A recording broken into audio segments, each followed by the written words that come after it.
ಸಮಾಜದ ಸ್ವಾಸ್ಥ್ಯ ಕಾಪಾಡುವ ಮಹತ್ವದ ಜವಾಬ್ದಾರಿಯನ್ನ ಪತ್ರಕರ್ತರು ನಿಭಾಯಿಸಿದ್ದಾರೆ. ಪ್ರಾಮಾಣಿಕತೆಯಿಂದ ಕರ್ತವ್ಯ ನಿರ್ವಹಿಸುವ ಪತ್ರಕರ್ತರನ್ನು ರಕ್ಷಣೆ ಮಾಡುವಂತದ್ದು ಸರ್ಕಾರದ ಕರ್ತವ್ಯ ಎಂದು ವಿಧಾನ ಪರಿಷತ್ ಸದಸ್ಯ ಐವನ್ ಡಿಸೋಜಾ ಹೇಳಿದರು. ನಗರದ ರೆಡ್ ಕ್ರಾಸ್ ಶತಮಾನೋತ್ಸವ ಕಟ್ಟಡದ ಪ್ರೇರಣಾ ಸಭಾಂಗಣದಲ್ಲಿ ಭಾನುವಾರ ನಡೆದಂತಹ ಮಂಗಳೂರು ಪ್ರೆಸ್ ಕ್ಲಬ್ ದಿನಾಚರಣೆಯನ್ನು ಉದ್ಘಾಟಿಸಿ ಇವರು ಮಾತನಾಡಿ, ಪೊಲೀಸರಷ್ಟೇ ವೇಗವಾಗಿ ಘಟನಾ ಸ್ಥಳಗಳಿಗೆ ತೆರಳಿ ಸಮಾಜಕ್ಕೆ ತಪ್ಪು ಸಂದೇಶ ಹೋಗದಂತೆ ವಿವೇಚನೆಯಿಂದ ವರದಿ ಮಾಡುವ ಪತ್ರಕರ್ತರ ಬದ್ಧತೆ ಶ್ಲಾಘನೀಯ ಎಂದರು. ಸಮಾಜ ಸೇವಕ ರಾಜಕೇಸರಿ ಟ್ರಸ್ಟ್ನ ಸಂಸ್ಥಾಪಕ ದೀಪಕ್ ಜಿ ಬೆಳ್ತಂಗಡಿ ಅವರಿಗೆ 2026ನೇ ಸಾಲಿನ ಮಂಗಳೂರು ಪ್ರೆಸ್ ಕ್ಲಬ್ ಪ್ರಶಸ್ತಿ ಪ್ರದಾನವನ್ನ ಮಾಡಲಾಯಿತು. ಪ್ರಶಸ್ತಿ ಪ್ರದಾನ ಮಾಡಿದ ಮಂಗಳೂರು ನಗರ ಉಪ ಪೊಲೀಸ್ ಆಯುಕ್ತ ಎಚ್.ಎನ್. ಮಿಥುನ್ ಮಾತನಾಡಿ, ಮಂಗಳೂರಿನ ಪತ್ರಕರ್ತರು ಸಂಯಮ ಮತ್ತು ಸಾಮಾಜಿಕ ಕಳಕಳಿಯಿಂದ ಕೆಲಸ ಮಾಡುತ್ತಿದ್ದಾರೆ. ನಿಸ್ವಾರ್ಥ ಸೇವಕರನ್ನ ಗುರುತಿಸುವ ಮೂಲಕ ಸಮಾಜಕ್ಕೆ ಉತ್ತಮ ಸಂದೇಶ ನೀಡಿದ್ದಾರೆ ಎಂದರು.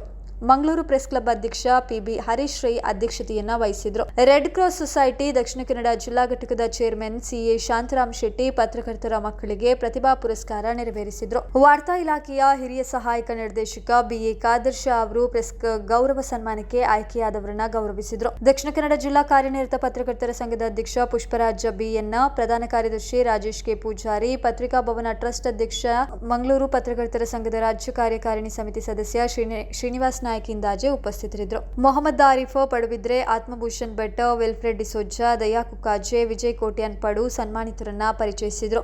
ಪ್ರೆಸ್ ಕ್ಲಬ್ ಪ್ರಧಾನ ಕಾರ್ಯದರ್ಶಿ ಇಬ್ರಾಹಿಂ ಅಡಕಸ್ಥಲ ವಂದಿಸಿದ್ರು. ಲೋಕೇಶ್ ರೈ ಕಾರ್ಯಕ್ರಮವನ್ನ ನಿರೂಪಿಸಿದ್ರು. ಇನ್ನು ಪ್ರೆಸ್ ಗೌರವ ಸನ್ಮಾನಕ್ಕೆ ಆಯ್ಕೆಯಾದ ಬಾಲಸುಬ್ರಹ್ಮಣ್ಯ ಕಾಯಾರ, ರಾಮಣ್ಣ ವೈ, ಹರ್ಷ, ರೆಮೆಂಡ್ ಡಿಕೋನಾ ಮತ್ತು ಆರ್.ಎಂ. ರಾಜೇಂದ್ರನ್ ಇವರುಗಳನ್ನ ಗೌರವಿಸಲಾಯಿತು. ಮಾಧ್ಯಮ ಅಕಾಡೆಮಿ ವಿಶೇಷ ಪ್ರಶಸ್ತಿ ಪುರಸ್ಕೃತ ಆನಂದ್ ಶೆಟ್ಟಿ, ಕೆಡಬ್ಲ್ಯೂಜೆ ಪ್ರಶಸ್ತಿ ಪುರಸ್ಕೃತ ರಾಮಕೃಷ್ಣ ಆರ್, ರಾಜೇಶ್ ಶೆಟ್ಟಿ ದೊಡ್ಡ, ಅಬ್ದುಲ್ ರೆಹಮಾನ್ ಟಿ, ಜಿಲ್ಲಾ ರಾಜ್ಯೋತ್ಸವ ಪ್ರಶಸ್ತಿ ಪುರಸ್ಕೃತ ಸತೀಶ್ ಇರಾ, ರಾಜೇಶ್ ಶೆಟ್ಟಿ ದಡ್ಡಂಗಡಿ, ಎ.ಕೆ. ಕುಕ್ಕಿಲ, ಸುಳ್ಯ ತಾಲೂಕು ಕನ್ನಡ ಸಾಹಿತ್ಯ ಪರಿಷತ್ ಪ್ರಶಸ್ತಿ ಪುರಸ್ಕೃತ ಹರೀಶ್ ಮೋಟುಕಾನ ಇವರುಗಳನ್ನ ಸನ್ಮಾನಿಸಲಾಯಿತು.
ರಾಜಕಾರಣಿಗಳು ಪತ್ರಕರ್ತರು ಒಂದೇ ನಾಣ್ಯದ ಎರಡು ಮುಖಗಳು.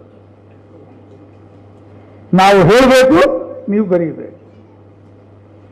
ಈಗ ಇವತ್ತು ನಾನು ಸುದ್ದಿ ಹೇಳುವವರನ್ನು ಮಾತಾಡಿಸ್ತೀರಿ, ಆದರೆ ನಾನು ಮಾತಾಡಿದ ಸುದ್ದಿ ಬರುವವರು ನೀವು ಏನು ಎಕ್ಸ್ಪ್ರೆಷನ್ ತೋರಿದೆ ಮರುದಿವಸ ಪತ್ರಿಕೆಯಲ್ಲಿ ಬರುವಾಗಲೇ ಗೊತ್ತು ಇದು ಈ ರೀತಿಯೇ ಬಂದಿದೆ ಅಂತ.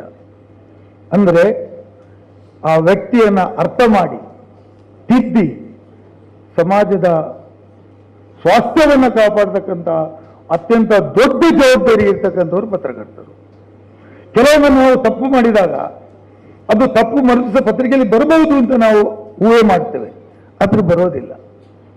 ಯಾಕೆ ಬರೋದಿಲ್ಲ ಅಂದರೆ ಪತ್ರಕರ್ತರು ತಮ್ಮ ವಿವೇಚನೆಯನ್ನು ಬಳಕೆ ಮಾಡಿ whether is really mean to it or not, ಅದು ಅವರ ಆ ಅರ್ಥದಲ್ಲಿ ಹೇಳಿದ್ರೋ ಇಲ್ವೋ ಅಂತೇಳಿ ಸಮಾಜಕ್ಕೆ ತಪ್ಪು ಸಂದೇಶ ಹೋಗಬಾರದು ಅಂತ ಹೇಳೋ ರೀತಿಯಲ್ಲಿ ನೀವು ಸಮಾಜವನ್ನ ತಿದ್ದುವಂಥ ಕೆಲಸವನ್ನ ಮಾಡ್ತೀರಿ.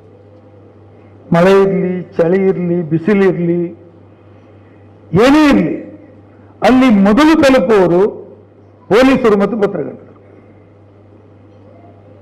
ನಾವು ಮತ್ತೆ ಬರೋದು, ನಾವು ಕಾರಲ್ಲಿ ಇಳಿದು ಬರಬೇಕು, ಮಲಗಿದ್ರೆ ಸ್ನಾನ ಮಾಡಿ ಬರಬೇಕು. ಇದು ನಮಗೆ ಜನ ಇದ್ರೆ ಜನರನ್ನು ನೋಡಿ ಬರಬೇಕು. ಇದು ನಮ್ಮ ಹಾದಿಯಲ್ಲಿ ಇರುವಂತಹ ಡಿಸ್ಟರ್ಬೆನ್ಸ್ಗಳು. ಬಟ್ ನಿಮ್ಗೆ ಅದು ಇರೋದಿಲ್ಲ. ನಾನು ನೋಡಿದ್ದೆ 94ರಲ್ಲಿ 95ರಲ್ಲಿ ವಿಮಾನ ಬಿತ್ತಲ್ಲ, ಯಾವುದು ಏರ್ ಕ್ರ್ಯಾಶ್ ಆಯಿತು, ಮೊನ್ನೆ 13-14 ವರ್ಷ ಆಯಿತು. ನಾನು ಬೆಳಗ್ಗೆಯಿಂದ ರಾತ್ರಿವರೆಗಿದ್ದೆ.